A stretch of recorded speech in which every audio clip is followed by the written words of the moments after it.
성자와 성령의 이름으로 아멘. 어떤 처지에서든지 주님의 도우심을 얻게 하소서라는 제목으로 함께 은혜를 나누고자 합니다. 어떤 처지에서든지 주님의 도우심을 얻게 하소서.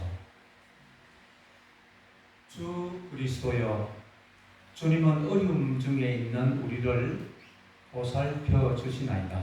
비오니 어떤 처지에서든지 우리가 주님을 온전히 의지하고 기도하여 주님의 도우심을 얻게 하소서. 주보에 나와 있죠. 봉기도 우리 다 같이 한번 보고 한번 기도해 보십시다. 주보에 있는 봉기도입니다. 찾으셨어요? 네. 주보에 있는 봉기도 다 같이 시작. 주 그리스도여, 주님은 어려움 속에 있는 우리를 보살펴 주시나이다. 비오니 어떤 처지에서든지 우리가 주님을 온전히 의지하고 기도하여 주님의 도우심을 얻게 하소서. 성자께서는 충고와 성령과 함께 영원히 사시며 다스리시나이다. 아멘. 예수님께 드리는 기도죠. 네. 대부분 주일 봉기도는 전능하신 하나님, 또 인자하신 하나님, 이렇게 하나님 아버지를 부르며 기도하기 시작합니다. 그런데 오늘은 주 그리스도여 하며 하나님의 아들 그리스도 예수님께 기도합니다. 예수님이 우리의 주님이며 사람이 되신 하나님으로 우리 삶의 고달픔을 직접 경험하신 구세주입니다. 예수님은 우리의 모든 문제를 아시고 해결해 주실 분으로 믿고 고백함으로 하나님 아버지께 나아갑니다. 그러므로 우리가 어떤 처지에서든지 주님을 온전히 믿고 주님의 도우심을 얻어 항상 기뻐하며 쉬지 말고 기도하고 범사에 감사하는 삶을 살 수 있도록 도우시기 위해 주님은 항상 우리와 함께 계십니다. 아멘. 1054년 기독교는 동방교회와 서방교회로 나누어집니다. 동방교회를 정통교회라고 오소독스 교회라고 하며 서방교회를 가톨릭 교회라고 합니다. 동방교회의 특징 중에 하나가 바로 예수 기도입니다. 주 예수 그리스도여, 하나님의 아들이여, 우리 죄인을 불쌍히 여기소서 라는 기도를 쉬지 않고 마치 호흡처럼 기도하게 합니다. 우리도 헬룻병 여인과 해당장의 믿음을 통해 예수님을 하나님의 아들 주 그리스도로 알고 풍성한 은혜를 누리시기를 축복합니다. 아멘. 주님은 어려움 중에 있는 우리를 항상 보살펴 주십니다. 삶은 마치 고통의 바다 고해 같습니다. 매일의 어려움이 파도처럼 밀려옵니다. 하나님의 아들 예수님도 지상의 삶을 사실 때 인간으로서 겪을 수 있는 모든 고통을 모두 겪으셨습니다. 예수님은 성령으로 인해 동정녀에게 태어나 육신의 아버지 없는 자식으로 마구간에서 태어났습니다. 목수인 아버지 요셉 밑에서 오랜 세월 동안 목수일을 하여 생계를 도왔습니다. 일설에 의하면 누구나 어린 아기 예수를 쳐다보기만 하면 문제가 해결되어 칭찬을 받자 시기를 하던 어떤 이웃 여인이 뜨거운 물을 부어 얼굴에 큰 흉터가 있어 거의 얼굴은 볼품이 없었다고 합니다. 그래서 예수님이 부활하실 때 알아보지 못했다고 해요. 10년간의 공생의 시절에 배고팠으며 안락한 잠자리도 없는 늘 사람들에게 시달렸으며 온갖 억측과 비방, 살해의 위협이 그를 따라다녔습니다. 저는 1979년 사제로 서fon을 받고 문 닫았던 경상북도 상주교회에서 부재 사제 생활을 하다가 부산 서면교회에서 6년간 목회 생활을 하던 중 미국 워싱턴 교회 초청을 받고 1992년 미국으로 갔습니다. 미국 동부 버지니아주 알링턴 카운티에 있는 그림같이 예쁜 교회와 언덕 위에 하얀 사제관에서 살았습니다. 아니 우리는 백악관이라고 불렀어요. 백악관에서 살았어요. 그러나 실상 이민 목회는 보기와는 전혀 달랐습니다. 상주와 서면에서 나름 고난의 민력이 되었을 거라고 생각했지만 감당할 수 없는 고통으로 견딜 수 없을 때가 많았습니다.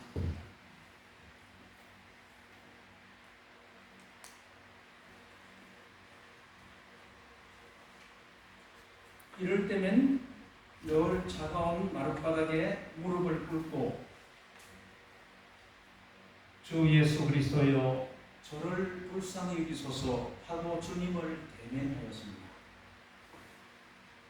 어느 날 마귀가 나를 보고 비웃기 시작했습니다. 너는 실패한 성직자야. 너는 실패한 예수님의 제자라며 비난하며 공격을 했습니다. 그때 저는 심한 자괴감에 빠졌습니다. 과연 하나님 앞에서 나를 통해 구원받았다고 증언해 줄 사람이 한 사람이라도 있을까 하는 생각을 하게 되었는데 그때 한 이름이 떠올랐습니다. 이화영 크리스틴이라는 사람의 이름이 떠올랐습니다. 그는 한국 도로공사에서 사고로 한쪽 다리를 잃고 자신을 떠난 아내를 찾아 이리저리 다니다 상주까지 와서는 수시로 술에 취해 목발로 상점의 유리를 깨부수고 누구에게나 험한 말을 하여 상주시에서 골칫거리였습니다. 그를 예수님께 인도하여 완전히 변화되었던 일, 복수가 자 병원에 입원했을 때 기도로 치유받아 3일 만에 퇴원한 일, 또 참한 여인을 만나 결혼하여 새 삶을 살게 되었던 것이 파도라마처럼 스쳐 지나갔습니다. 마치 주님의 위로가 나를 감싸는 듯하여 눈물이 하염없이 흘렀습니다. 그런데 며칠 후에 뜻밖의 그에게서 전화가 왔습니다. 자기는 원주시에 있는 큰 감리교회에 다니고 있으며 자기 사위가 성가대 지휘자라고 일하고 있는데 미국에서 공부를 더 하고 싶다고 한다며 조언을 구한다고 전화가 왔습니다. 이 일상적인 뜻밖의 전화가 주님께서 주신 위로로 받아들이게 되었습니다. 여러분, 언제나 누구나 다 어려움이 있잖아요. 성직자도 예외가 아니에요. 주님도 예외가 아니라는 생각합니다. 배고프셨던 예수님은 우리 일상의 고달픔을 아십니다. 차별받으셨던 주님은 우리의 억울함을 압니다. 합이 없는 자식이라는 차별, 마구간에 교육도 못 받은 자식, 머리 둘 곳도 없으셨던 주님은 우리의 두려움을 아십니다. 주님은 사랑하는 제자들에게 배반당했으며 십자가 행으로 실패를 경험하셨습니다. 더구나 십자가에서 달리신 그 고통은 우리 육신이 아파 괴로울 때 얼마나 고통스러운지를 경험하신 것입니다. 그러므로 언제든 예수님께 나아가 모든 문제를 호소함으로 주님의 자비하심을 경험하시기를 축복합니다. 아멘. 어떤 처지에서든지 믿음으로 간구하여 주님의 도우심을 얻으시기 바랍니다. 아멘. 12해 동안이나 하일적으로 앓던 여인이 있었습니다.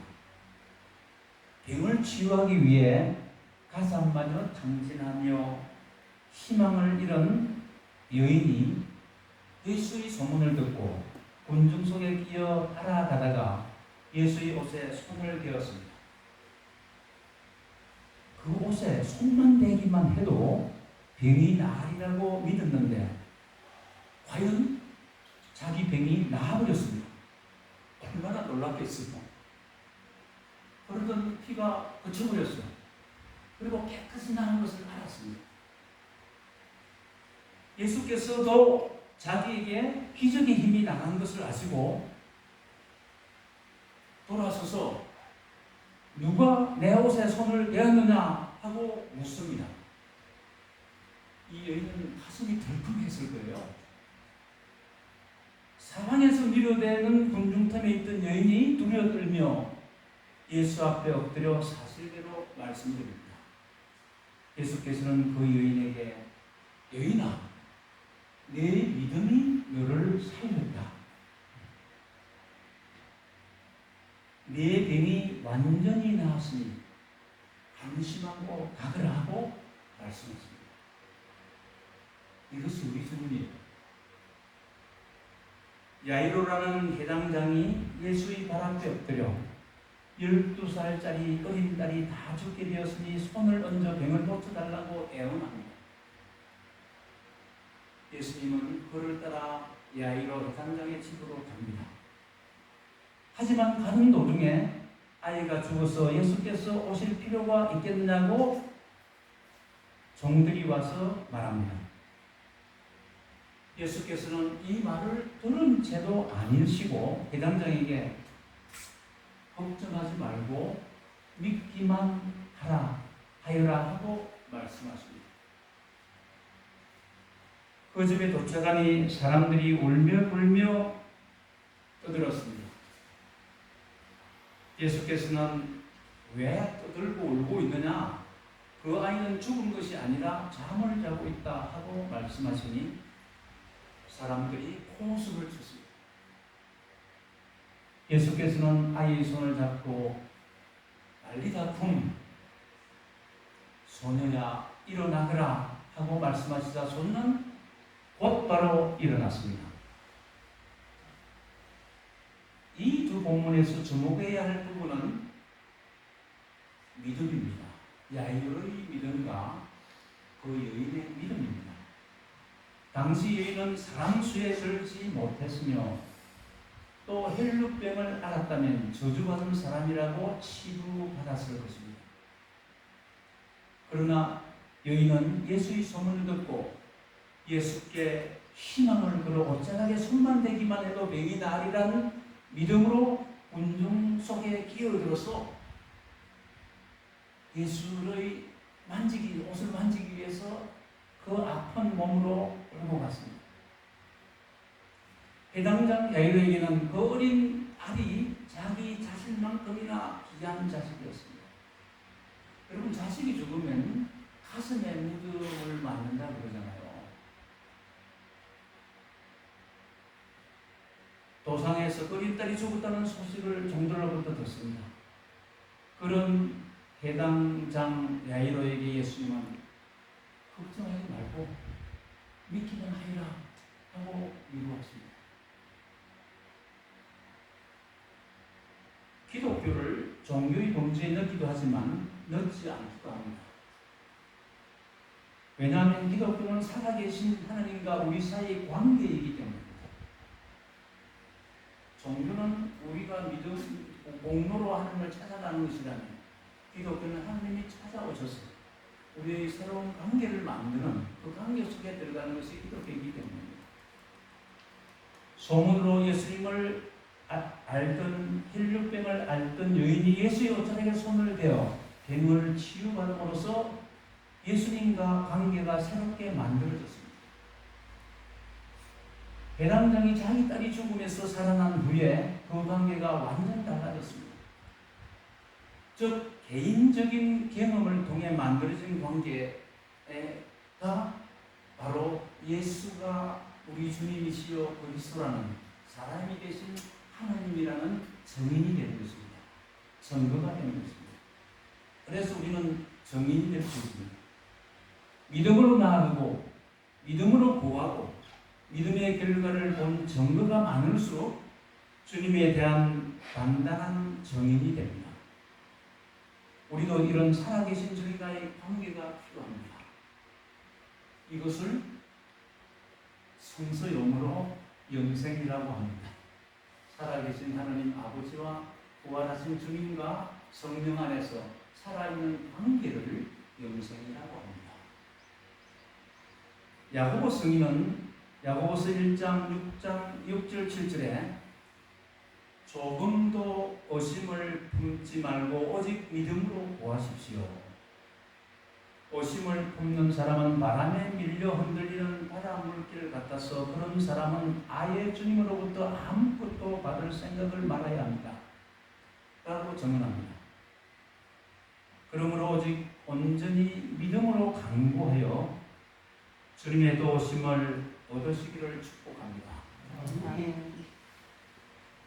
1930년생인 저희 큰누님은 당시 누구나 부러워하는 진주시 진양면 면장 때 맏며느리로 시집을 갔습니다. 그런데 몇 년 후에 젊은 아낙네 머리가 모두 빠져버렸습니다. 그냥 배꼽치는 것 같아요. 머리가 하나도 없어요. 좋다는 약, 의사를 다 찾았지만 소용이 없었습니다. 누님은 불교, 무당, 드디어 남녀 호랑교에 빠졌습니다. 그 젊은 아낙이 머리 나겠다고 약, 의사, 정부 찾아 다녔습니다. 그때 막내 동생인 제가 사제로서 내 차례 복음을 믿도록 권유하였지만 거절했습니다. 야고보야, 너는 네가 믿는 하나님 열심히 믿으라. 나는 내가 믿는 하나님 열심히 믿겠다. 그러다 나중에 마지못해 예수님을 영접하였습니다. 무릎을 꿇고 예수님을 주님으로 영접할 때 한평생 60년이 됐으니 60세가 넘었으니까요. 그때가 통상에 주름진 누님의 얼굴에 눈물이 하염없이 흘렀습니다. 그리고 그 얼굴이 환하게 바꾸어졌습니다. 그 이후 한국 방문 중에 만난 누님은 매일 기도하며 성경을 읽는데 그것도 구약부터 읽어요. 성경이 꿀송이처럼 달다고 했습니다. 아무도 가르치는 사람이 없어요.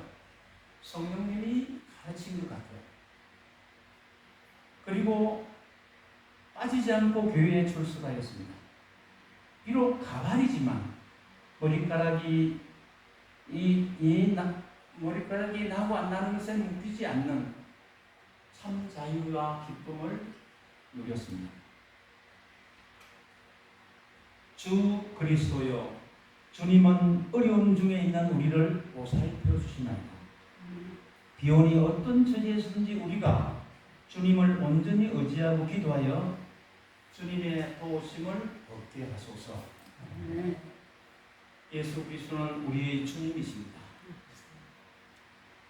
우리의 고통과 슬픔을 이미 경험하여 아시는 자비하신 사람이 되신 하나님의 아들이십니다. 믿음으로 간구하고 자신을 드리는 신뢰의 관계로 성숙하기를 축복합니다. 우리도 헬롯병 여인 야이로의 딸의 기적이 우리의 일상의 삶 가운데 일어나기를 다시 한번 축복합니다. 아멘. 성부와 성자와 성령의 이름으로 말씀드렸습니다. 아멘.